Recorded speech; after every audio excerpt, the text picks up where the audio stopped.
Mapagpalang buhay mga kapatid, ipapakalat nyo to dahil ang Sindikatong Gobyerno Sibil ay hindi pa rin tumitigil sa pang-aabuso sa lahat ng tao dito sa Pilipinas. Alam nyo po, etong ginawa nilang oil shortage dahil apektado daw tayo sa giyera.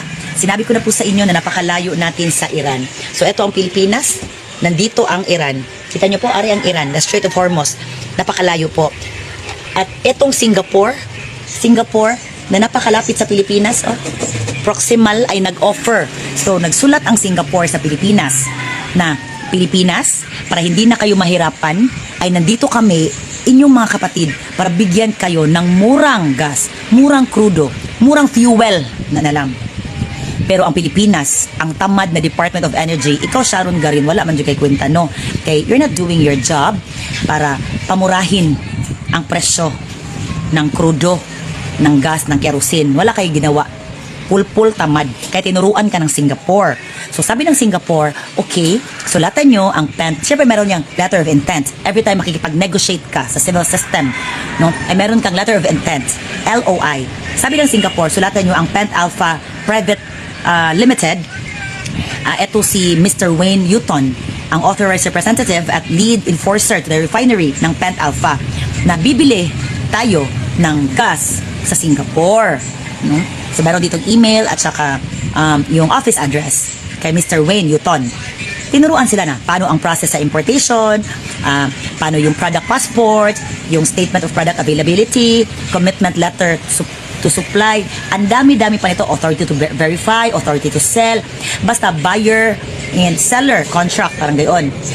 Ngayon mga kapatid, etong mga abnormal na to, etong DOE na tinuruan na nga ng Singapore paano maka-avail ng mura na fuel, ay wala pa rin silang ginawa. Kasi nga, ang oil industry has been monopolized by the oil sharks. Etong mga higanting kumpanya na nakamanipula, no? Kaya etong oil deregulation law na walang silbi ang gobyerno sibil dahil kontrolado netong mga oil giants, itong mga oil oligarchs ang presyo ng gasolina, at wala daw say o wala daw hawak ang Republika ng Pilipinas pagdating dito sa pagtaas na ng presyo. Napakaunggoy.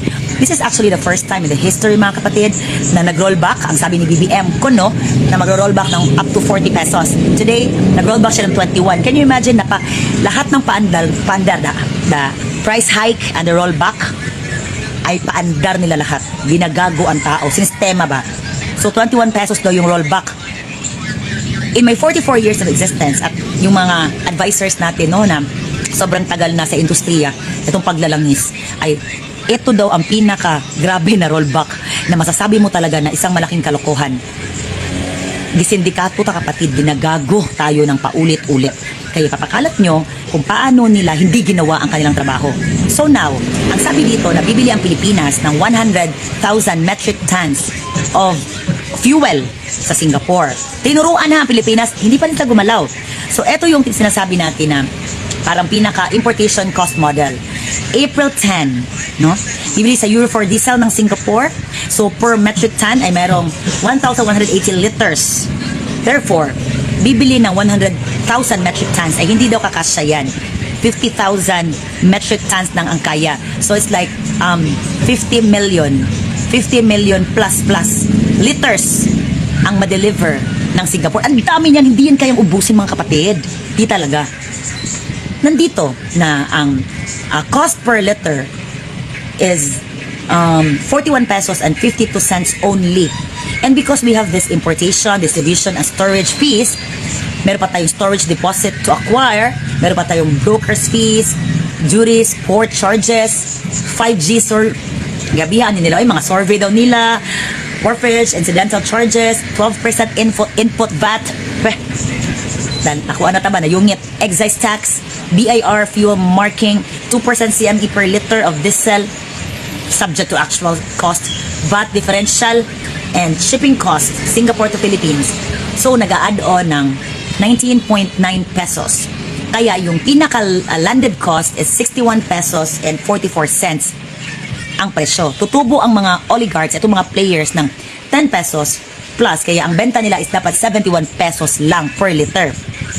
You see, Singapore has been helping us. Not only Singapore, we have China, Russia, South Korea, Taiwan, Japan, na makakuha ng murang gas na hindi aabot sa 160, 180. Ngayon, palagyan din 100 pesos ang benta nyo sa diesel. Sobrang sobra yan, uy. Kasi ang landed cost is 61 pesos lang, mga gago. After na sa inyong mga taxation, sa inyong mga fees, charges, ang dami-dami yung VAT, meron pa kayong 12%, meron pa kayong broker's fees, huy, storage deposit, importation fees, VAT differential, 2% CME, BIR fuel marking, shipping cost, normal naman shipping cost. Kaya napakalit, piso lang pala ang dinagdag, no? Piso lang, 1.7 piso and 70 cents ang dinagdag sa shipping. Pero ang pinakagrabe dito, kapatid, itong 12% input VAT at itong 5G survey, wharfage and incidental charges, ang laki, at excise tax. Grabe, ha, eh. Ngayon, mga kapatid, alam nyo na kung paano natin pinahihirapan, kung magkano lang ang kuha. Ha? Oh, 41 pesos lang lahat. Grabihan, eh. Maawa kayo sa tao. Ikaw, Garin, hayop man dyan ka.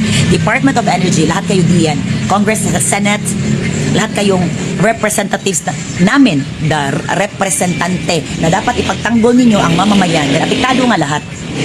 Wala kayong ginagawa. Dinggin nyo to. Itong sulat ng Singapore na tinuruan ng Pilipinas, hoy, Pilipinas, 41 pesos naman ang cost ani, no? Nya, magdagdag man mo og 19 pesos and 19 cents, so 20 pesos. Dahil sa inyong mga taxes, kada liter ha, may dagdag. Ang laki ng kinita nyo gobyerno, no? Tapos tutubo pa kayo ng 10 piso. Di mo matagbaw. So parang pumatong kayo ng 30 pesos. Lahat. 30 pesos dyan. Per liter. So hindi kayo naawa sa tao. Ipakalat yung mga kapatid. Ipopost ko itong sulat. Ito ay tinuro ng Singapore. Paano makabili ng murang gas sa kanila. Kuha nyo? Kaya yung mga paanda nilang napakataas sa presyo, they controlled everything. They manipulated the cost. Kaya itong sinadya na fuel-demic, the oil scam, no? Ay pang-i-scam, panggagago, panggagansyo ng sindikatong gobyerno sibil sa tao. Dahil klaro dito kung magkano lang ang kuha. This is the importation cost model, dated April 10. At hindi nila ginagawa ng DOE, the Department of Energy, headed by Sharon Garin. Kapatid mo ni Janet Garin, mga in-hotel. Ano ba kayo, magkapatid o pinsan? Mapulpol. So, alam nyo na ha, ipopost ko itong ating evidence kung magkano ang kuha, magkano ang benta, magkano ang itinubo ng putang inang gobyerno sipil. Learn, humans, and share. Peace. Po, ang narinig ninyo. Alam nyo po, sa ating bansang Pilipinas, maraming hiwagang nagaganap at maraming hiwagang ginagawa ang mga politikong ganid sa kayamanan ng Pilipinas. Maraming kurakot na politiko ang hindi handang ipamahagi ang yaman ng Pilipinas kundi sarilinin. Yan ho ay karumal-dumal at kasalanang pagnanakaw na hindi makakapunta sila sa langit, kundi kaparusahan sa impyerno. Kaya't kung may mga anak na may magulang na ganyan o may mga magulang na may ganyang mga anak, pagsabihan nyo sila kung kayo ay may takot sa Diyos upang sila ay magbago o kayong may relasyon sa Diyos ay hadlangan ang mga gawain ganito sa pamamagitan ng pananalangin sa Diyos. Kung buhay ang relasyon nyo sa Diyos, hindi mahalaga kung marami o kukunti, ang mahalaga ay may nananalangin sa bansang Pilipinas na tunay na matutuwid pa. Okay? Na may relasyon pang tunay sa Diyos. Yan ang pakikinggan ng Diyos. Walang imposible sa Diyos at sa panalangin ng mga taong matutuwid. Huwag na kayong magtaka kung bakit may ilang kukunting gasolinahan na hindi sila nagpapatong ng malaki at hindi nga sila pumatong ng malaki dahil alam nila sila ay kumita na ng konti o katitingang kinita na o hindi na sila kumita. Hindi sila nagtaas ng presyo, hindi katulad ng iba. Kitang-kita nyo ho na ang iba nagpapatuloy sa pagsisirit dahil sa paghahangad, pagkakamal ng malaking kita. Pakasumpain kayo. Pagmamalabis na yan at pagpapahirap sa mga naghihirap ng mga mamamayan. Sino ba ang nasa Department of Energy ay wala ring magagawa kung meron sa likod niyang mataas na nagdidikta. Okay? At alam natin ang mga malalaking kumpanya, sila ho ay nagbibigay ng tulong, suporta sa mga kandidatura ng mga tiwaling mga politiko ng ating bansa. Well, suggestion na lang, kung hindi nyo naman po kaya talaga na pamahalaan ng bansang Pilipinas, lumayas na kayo, mag-resign na kayo. Kung ganid naman sa kapangyarihan, ay bahala na ang Diyos sa inyo. May kalalagyan kayo, hindi man dito sa lupa, kundi sa langit. Sigurado yan. Kung kayo nagkukurap lamang at hindi nyo ginagampanan ang tungkulin nyo sa mamamayan, pag umabot sa langit sa Diyos ang hinaing ng mga mamamayan at merong namagitan sa kanila, may mangyayari sa inyong mga tiwali. Sayang ang sweldo ng mga mamamayan. Anyway, hindi naman yun ang pinagkakandara pa ng mga politikong trapo sa Pilipinas, kundi yung makukurakot nila sa tax ng bayan sa pamamagitan ng mga proyekto kung saan may cut sila.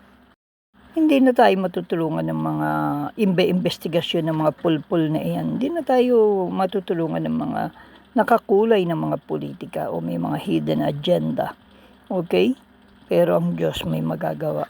Pakatandaan nyo, may magagawa ang Diyos. Kumikilos ang Diyos at mauulit ang mga pangyayari sa bansang itong itatapon ng Diyos. At parurusahang tunay ang mga taong napakasasama na ayaw gawin ko anong tama, kung ano ang tamang paglilingkod sa bayan, kundi korupsyon, ang hindi pagganap sa tungkulin nila. Kaya't naghihirap ang mga mamamayan. Kahit pa may krisis, mayroong giyera sa gitnang silangan o sa Iran versus America and Israel. Kahit pa kung meron tayong matitinong mga presidente, meron tayong matitinong senador, matitinong mga congressman, at matitinong mga nakaluklok sa mga pangprobinsyang posisyon, kayang-kaya natin. At kaya natin sa dami ng yaman. Kaya nga lang ang yaman ng Pilipinas ay nauubos na po. Ibebenta na naman ang asset ng Pilipinas. Saan na naman dadalhin iyan? Mas marami na naman ang kickback. Kaya naman sana mga mamamayang Pilipino, magising na po kayo. Ipanalangin ang ating bansa kung mahal nyo talaga ang mga anak at apo ninyo. At talagang ginigisa na ang Pilipinas sa sariling mantika.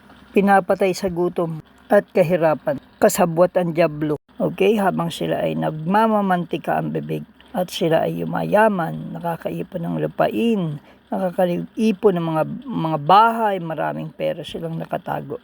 Yang mga tiwaling politiko na mga karmaldumal ang mga gawain nila sa pagnanakaw. Sila ay mga walang puso, matakaw sa kapangyarihan, kayamanan at katanyagan. Iyan ang inaalok ng dyablo sa mga tao.